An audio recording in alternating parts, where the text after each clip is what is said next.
how are you? I hope you all are fine and I'm also fine. Today I'm going to teach you equivalent fractions. ठीक है, equivalent fractions क्या होते हैं, किस तरीके से हम उनको राइट करते हैं, वो आज हम सीखेंगे. ठीक है, तो हमारे पास में कोई भी एक फ्रैक्शन है, एक्स वाई जेड कोई भी फ्रैक्शन हो सकता है. लाइक मैं यहाँ पे राइट कर रही हूँ 2/3. ये आपका एक फ्रैक्शन, आपको इसका इक्विवेलेंट फ्रैक्शन राइट करना है. ठीक है, तो हम कैसे राइट करेंगे? किसी भी फ्रैक्शन का इक्विवेलेंट राइट करने के लिए उसके न्यूमरेटर और डिनोमिनेटर को सेम नंबर से मल्टीप्लाई करना होता है.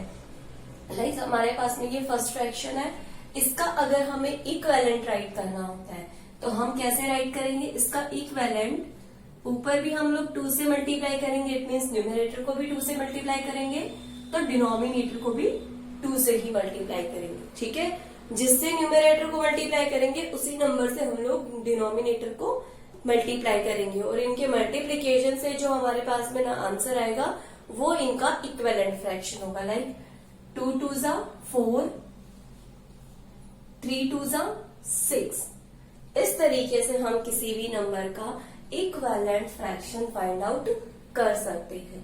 ठीक है, अगर आपसे क्वेश्चन के अंदर इस तरीके से पूछा जाए, राइट फर्स्ट 4 equivalent fractions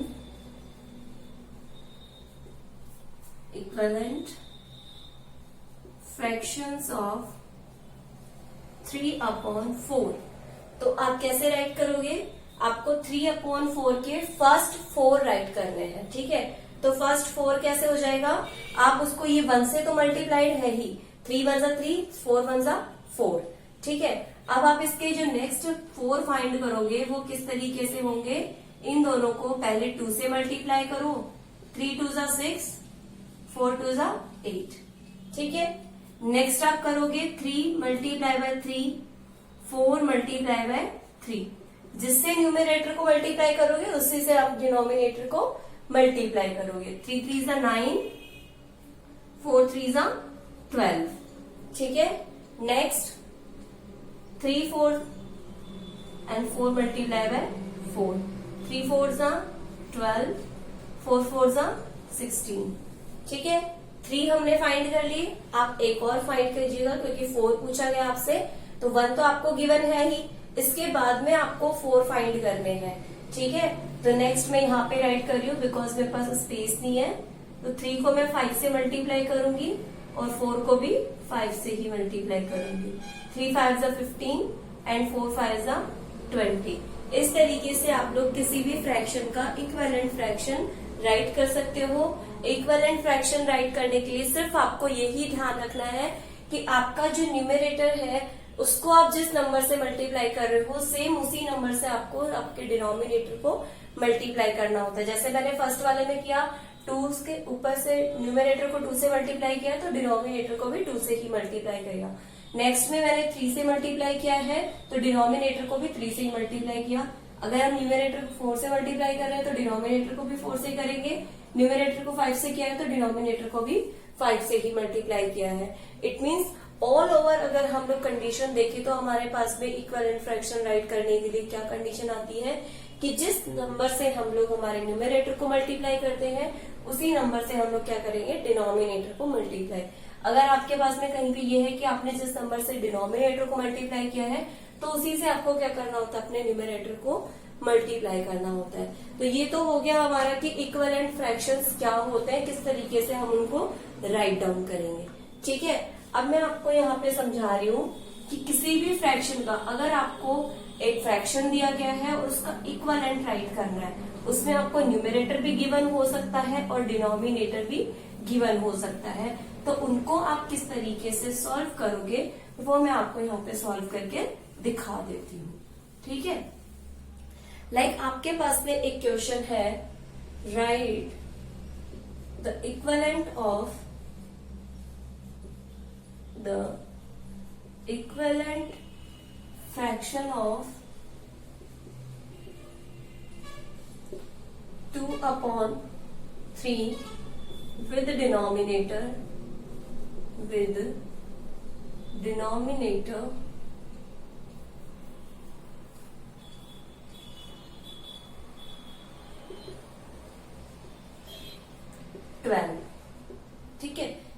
आपका क्वेश्चन है कि आपको 2/3 का इक्विवेलेंट फ्रैक्शन राइट करना है जिसका डिनोमिनेटर कितना होना चाहिए, 12 होना चाहिए। ठीक है, तो सबसे पहले मैं अपना फ्रैक्शन राइट कर लेती हूँ। आपको इसको किसी एक नंबर से मल्टीप्लाई करना होगा। आंसर आपका क्या आना चाहिए डिनोमिनेटर में, 12। ये चीजें आपको गिवन है। 2/3 फ्रैक्शन आपको गिवन था, इसको आपको किसी एक नंबर से डिवाइड मल्टीप्लाई करना है और आपका जो आंसर है उसमें डिनोमिनेटर कितना होना चाहिए, 12। तो आप एक चीज ध्यान रखिएगा, जब भी आपके पास में इस तरीके की कंडीशन आती है तो आपके पास में जो चीज गिवन है, आंसर में जो चीज गिवन है, जैसे यहाँ पे 12 था तो इस 12 को हम लोग 3 से डिवाइड करके देखेंगे। इट मीन्स इन दोनों में जो स्मॉल होगा उससे हम लोग डिवाइड करेंगे और जो ग्रेटर होगा उसको डिवाइड करेंगे। जैसे ये 12 है आपके पास में, 12 ग्रेटर है तो उसको हम 3 से डिवाइड करके देखेंगे। ठीक है, क्या करेंगे यहाँ पे 3 से डिवाइड करेंगे। डिवाइड करो, 3 4 जा 12। कितने टाइम्स के लिए डिवाइड हुआ ये, 4 टाइम्स के लिए। तो हम यहाँ पे कौन सा नंबर राइट करेंगे, 4 वाला। ठीक है, क्या राइट करेंगे यहाँ पे, 4। 3 4 जा 12। ठीक है, एक तो इस तरीके से आप फाइंड कर सकते हो, या फिर अगर आपको पता है कि 12 कब आएगा तो आप इससे नॉर्मली भी फाइंड कर सकते हो। बाकी अदरवाइज एक सिंपल ही तरीका है ये आपके पास में कि यहाँ इन दोनों में से जो आपके पास में क्वेश्चन नहीं गिवन है उसको तो आप कैसे फाइंड करोगे, लेकिन अगर आपके पास में यहाँ पे गिवन है, ये 3 है, ये 12 है, तो इन दोनों में जो भी ग्रेटर है उसको स्मॉल वाले से डिवाइड कर दीजिए। जैसे 12 ग्रेटर था और यहाँ पे 3 हमारा स्मॉल था तो हमने इसको डिवाइड कर दिया। कितने टाइम्स के लिए डिवाइड हुआ है, 4 टाइम्स के लिए। तो हम यहाँ पे क्या करेंगे, 4 राइट कर देंगे। ठीक है, ये मल्टीप्लीकेशन वाली कंडीशन है।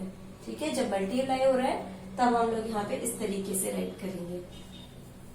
ठीक है, तो 3 4 जा 12। ठीक है, ये आपकी यहाँ पे कंडीशन हो गई। अब आपने डिनोमिनेटर को किससे मल्टीप्लाई किया है, 4 से, तो सेम उसी नंबर से आपको क्या करना होगा, अपने न्यूमरेटर को मल्टीप्लाई। 2 4 जा 8। और इस तरीके से आप लोग अपना next equivalent fraction find out कर सकते हो विद डिनोमिनेटर 12। आपका डिनोमिनेटर 12 ही है। आपने न्यूमरेटर कैसे फाइंड किया, आपका ये जो डिनोमिनेटर 12 आया था उसको आपने 3 से डिवाइड कर दिया। ठीक है, 3 से जब आपने इसको डिवाइड किया तो आपका आंसर आ गया 4। ओके, तो 4 से आप क्या करोगे, इन दोनों को मल्टीप्लाई कर लोगे। ये मल्टीप्लीकेशन वाली कंडीशन में फॉलो आउट होता है। अब अगर मैं दूसरा क्वेश्चन इस तरीके से देखूं, विद न्यूमरेटर 12, अगर आपका न्यूमरेटर 12 होता तब आप क्या करते। ठीक है, इस कंडीशन को मैं इस तरीके से फॉलो आउट कर देती हूँ। न्यूमरेटर है आपका 12, डिनोमिनेटर आपको फाइंड करना है, तो उसके लिए आप क्या करते हैं, यहाँ पे आपके पास में जो 12 है उसको आप 2 से डिवाइड कर दें, क्योंकि न्यूमरेटर है तो उसको न्यूमरेटर से ही डिवाइड करेंगे। 12 को मैं यहाँ पे 2 से डिवाइड करके आपको दिखा रही हूँ। 2 6 जा 12। कितने टाइम्स के लिए डिवाइड हुआ ये, 6 टाइम्स के लिए। तो हम इसको 6 से मल्टीप्लाई करेंगे, और अगर हमने न्यूमरेटर को 6 से मल्टीप्लाई किया तो डिनोमिनेटर को भी 6 से ही मल्टीप्लाई करेंगे। ठीक है, तो 3 6 जा 18। इस तरीके से आप लोग किसी भी फ्रैक्शन का इक्विवेलेंट फ्रैक्शन राइट कर सकते हो। अगर आपको डिनोमिनेटर गिवन है या न्यूमरेटर गिवन है तो आप लोग फाइंड आउट कर सकते हो। अब आपके पास में कोई बड़ा फ्रैक्शन है लाइक, ठीक है, मैं यहाँ से इरेज कर रही हूँ उसको। आपको क्वेश्चन गिवन है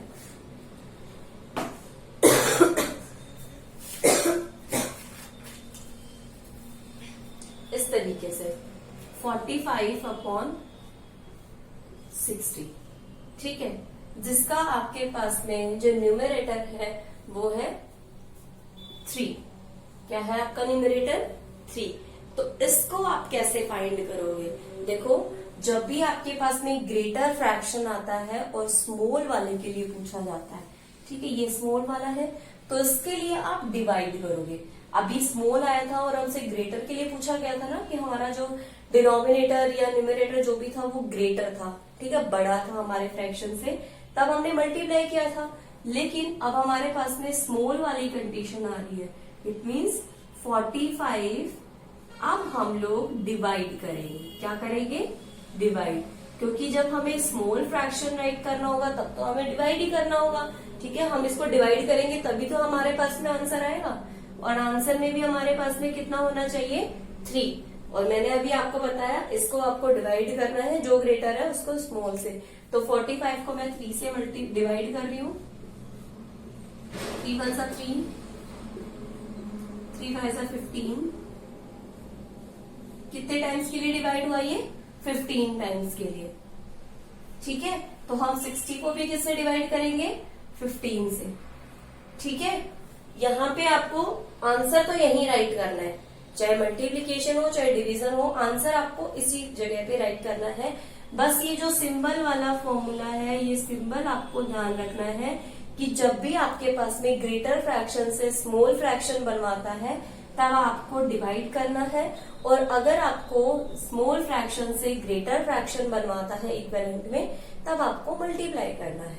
ठीक है, अब ये तो कंडीशन हो गई हमारे पास में। 60 को जब हम 15 से डिवाइड करेंगे तो वो 4 टाइम्स के लिए डिवाइड होगा। कितने टाइम्स के लिए? 4 टाइम्स के लिए। ठीक है, तो वो हम लोग यहाँ पे राइट कर देंगे। ओके, नॉर्मली हम लोग इस तरीके से फाइंड कर लेते हैं हमारा फ्रैक्शन। नीचे वाला डिनोमिनेटर कैसे फाइंड किया मैंने? अब यहाँ पे मल्टीप्लीकेशन की जगह क्या है हमारे पास में? डिवीजन। तो 16 को हम क्या कर देंगे? इस वाले 15 से डिवाइड कर देंगे, तो 15 4 सा 60, और ये हमारा आंसर आ गया।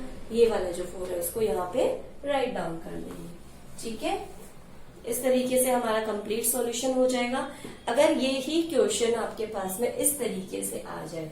ठीक है, न्यूमरेटर अगर गिवन है तो इस तरीके से कर लेंगे, डिनोमिनेटर कुछ और गिवन होता। लाइक अगर आपके पास में इसका डिनोमिनेटर गिवन है, ठीक है, डिनोमिनेटर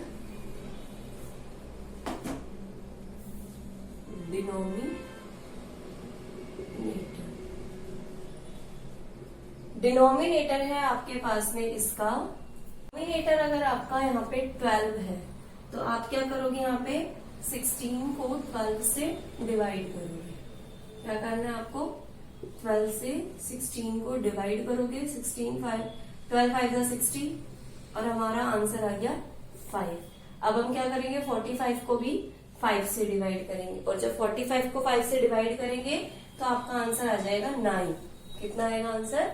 9। और इस तरीके से आप अपना फ्रैक्शन इक्विवेलेंट राइट कर सकते हो।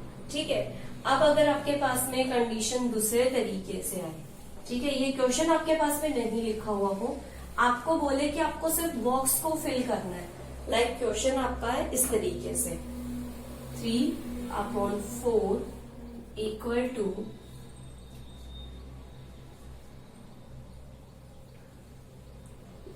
20, और यहाँ पे आपके पास में एक बॉक्स है। आपको बोला जाए कि फिल इन द बॉक्स या फिर फिल द मिसिंग नंबर। आपके पास में ये जो मिसिंग है उसको आपको फाइंड आउट करना है। कैसे फाइंड करोगे? आप यहाँ पे कंडीशन देख लीजिए, स्मॉल टू ग्रेटर वाली कंडीशन आ रही है ना, स्मॉल से आपको इक्विवेलेंट फ्रैक्शन राइट किया हुआ है ग्रेटर की तरफ, तो आप क्या करोगे? मल्टीप्लीकेशन। और 20 को जब आप 4 से डिवाइड करोगे, सिचुएशन आपके पास में सारी सेम आएंगे। 4 5 सा 20, 5 टाइम्स के लिए लिया तो आपने 4 को 5 से मल्टीप्लाई किया है, तब आपके पास में कितना आया? 20। तो 3 को भी आप किससे मल्टीप्लाई करोगे? 5 से, तो 3 5 सा 15। इस तरीके से आपका आंसर आ जाएगा। ठीक है, मिसिंग नंबर आप फाइंड कर सकते हो, या फिर कोई दूसरा आपके पास में नंबर आ जाए। लाइक इस तरीके से आपके पास में नंबर है 20/60, और आपका जो इक्विवेलेंट फ्रैक्शन राइट डाउन किया हुआ है वो है यहाँ पे 10, और आपको इसको फाइंड करना है। ठीक है, तो इसको कैसे फाइंड करोगे? आपको क्या करना है? ग्रेटर से स्मॉल वाला बनाना है, इट मीन्स डिवाइड करना है। तो 20 को आप किससे डिवाइड करोगे कि आपका आंसर 10 आ जाए? तो पहले आप लोग 20 को 10 से डिवाइड करके देखो कितने टाइम्स के लिए डिवाइड हो रहा है? 2 टाइम्स के लिए। ठीक है, तो यहाँ पे हम लोग 2 टाइम्स से जब इसको डिवाइड करेंगे तो इसको भी हमें किससे डिवाइड करना पड़ेगा? 2 से, और जब हम इसको 2 से डिवाइड करेंगे तो हमारा आंसर हो जाएगा 30। कितना हो जाएगा आंसर? 30। इस तरीके से आप अपना सॉल्यूशन फाइंड आउट कर सकते हो। तो ये तो आपको इक्विवेलेंट फ्रैक्शंस मैंने राइट डाउन करना सिखा दिया है। अब अगर आपको ये चेक करना हो कि आपका इक्विवेलेंट फ्रैक्शन जो आपने राइट किया है वो करेक्ट भी है या नहीं है, तो उसके लिए आपके पास में एक कंडीशन आती है, ठीक है। How to check your answers of equivalent fraction is correct और नॉट। आप अपने इक्विवेलेंट फ्रैक्शन को किस तरीके से चेक कर सकते हो कि आपका जो फ्रैक्शन राइट डाउन किया है आपने वो करेक्ट है या नहीं है। तो उसके लिए मैं यहाँ पे आपको फ्रैक्शन राइट करके दिखा रही हूँ। 2/3 इक्वल टू 12/18। ये आपके पास में एक फ्रैक्शन है। आपने ये फ्रैक्शन हमारा जो नॉर्मल फ्रैक्शन है वो है और ये इसका इक्विवेलेंट हमने राइट आउट किया हुआ है। तो ये दोनों हमारे इक्विवेलेंट फ्रैक्शंस है या नहीं है, इसको हम लोग कैसे फाइंड आउट करेंगे। तो इनको फाइंड करने के लिए हमें क्रॉस मल्टीप्लाई करना होगा। क्या करना होगा? Cross multiply. और जब हम इनको क्रॉस मल्टीप्लाई करेंगे तो इन दोनों का आंसर क्या आना चाहिए? सेम आना चाहिए। जैसे हम 2 को 18 से मल्टीप्लाई करेंगे तो 2 18 जा 36 या 18 2 जा 36 इक्वल टू इन दोनों का आंसर भी वही आना चाहिए। 3 12 जा 36 या 12 3 जा 36। ये दोनों जो आंसर्स होने चाहिए वो बिल्कुल सेम होने चाहिए, तब तो आपका फ्रैक्शन जो आपने राइट किया है वो इक्विवेलेंट है, अदरवाइज नहीं है। लाइक मैं यहाँ पे एक दूसरी कंडीशन राइट कर रही हूँ। 3/7 इक्वल टू 8/21। ये एक फ्रैक्शन राइट डाउन आपने किया हुआ है। इसको हम लोग कैसे फाइंड करेंगे कि ये इक्विवेलेंट है या नहीं है। तो उसके लिए भी हमें क्या करना होगा? इनको क्रॉस मल्टीप्लाई। जब हम 21 को 3 से मल्टीप्लाई करेंगे आंसर है 63 और 7 8 जा 56। इन दोनों का आंसर इक्वल नहीं है, ठीक है। इसमें हम लोग डज नॉट इक्वल लिखने की जगह सिर्फ इस तरीके से इक्वल का साइन लगा के उसमें क्रॉस मार देते हैं, तो वो होता है does not equal. It means वो उसके इक्वल नहीं है। तो ये अगर इसके इक्वल नहीं है तो ये हमारे fraction these are not equivalent fractions।